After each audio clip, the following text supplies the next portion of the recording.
Um, our country is Venezuela, and this is our project. So a little overview of Venezuela. It's located in northern South America, and as of 2018 has a population of around 28 million. It's increased a lot since the 1960s, where it only had a population of around 8 million. And the largest industry for the country is the production and selling of crude oil. So now just a brief history about Venezuela. So from 1961 to 1999, Venezuela was ran by directly elected president, and they also had a legislative and judicial branch. Then in 1999, President Hugo Chavez pushed for political reform and essentially rewrote the constitution, giving him almost complete control of the government, all vested within the executive branch. Then Chavez installed populist policies for Venezuela, and they were hit with increasing poverty, shortages, and inflation. In 2013, President Chavez died, and then Vice President Nicolas Maduro took over as president.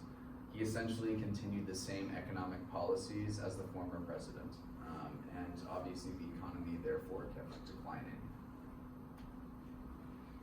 So, for society overview, we can say that there have the 92% population who age 25 or elder will finish the primary education, and also there are about 25.1% population will finish a bachelor degree. And also the Venezuela is very poor. They have about 19% population at the poverty line, and in the 2015 there is 33.1% of population in the poverty line.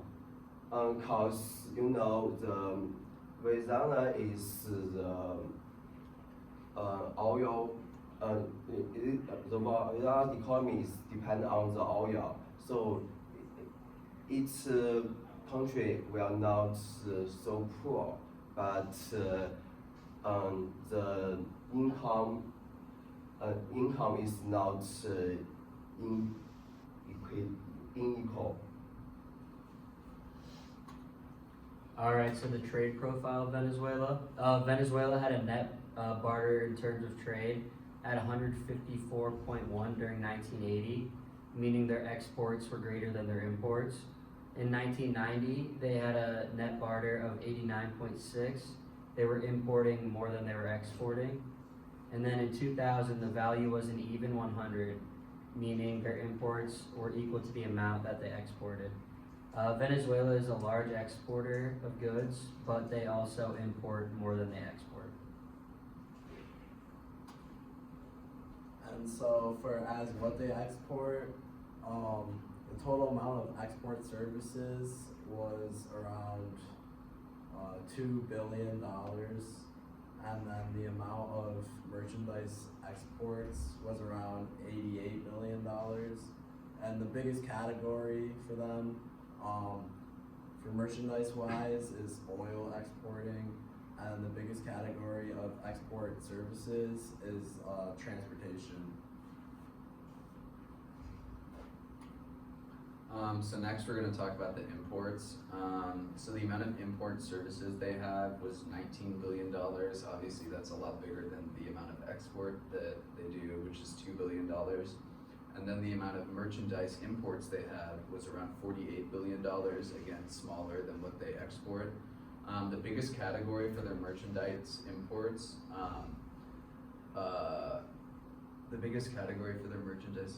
was manufacturing, and the biggest category for their import services was communications and computers.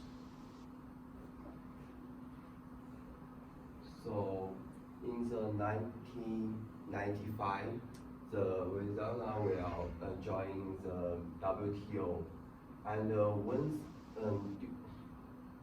after they join the WTO, the both of import and exports will increasing. Alright, so the average MFN tariff rate was 13.8 in 2018. Venezuela's highest tariff is on clothing, and their clothing tariff had an MFN average of 35. So it increased a lot. So for as of regional trade agreements that they're in the global system of trade preferences among developing countries, which they joined in 1988. And there's 43 countries part of that. And the main goal of the agreement is to reduce tariffs and develop better trade agreements around developing countries. And then they're also in the Latin American Integration Association, which they became a part of in 1980. There's 13 countries, all located in Central and South America. And the goal is to promote friendly and balanced economic relationships between the countries and the region. And then talking about their attitudes towards trades, again, Venezuela's top imports were electronics and then chemical products used with or without agriculture. If Venezuela is considered a small country, then it should not have any trade barriers because of what they import and export. But if Venezuela is considered a large country, they should have those barriers. So, recently, the U.S. have placed sanctions for the Venezuela.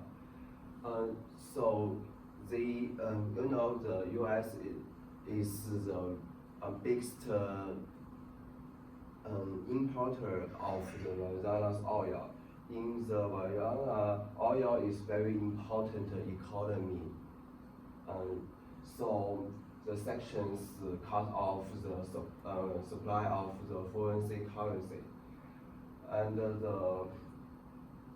also the U.S. And his partner will companies will decline the deal with the Venezuela and firms, and they try to get the oil from other ways. As you know, the oil industry is very important in Venezuela foreign income. And that's it. With the oil industry suffering and the U.S. sanctions making it hard for Venezuela to trade, their economy has been in a full decline. There's been a large lack of food and medicine in their country. Fuel has become scarce and outages are common. Because of the issues, many people are leaving the country, and about 4 million people have left so far, and 80% of the people leaving either go to Latin America or the Caribbean. So are the 4 million Venezuelans that have left the country better off? Well, many countries that they immigrated to don't have the capacity to take care of all of them. And for example, in the capital of Brazil, there's 3,000 homeless Venezuelan immigrants living on the streets. And then many of the natives in the other countries treat the immigrants very poorly. And Brazil actually had to send the military to Romania to ensure the safety of them.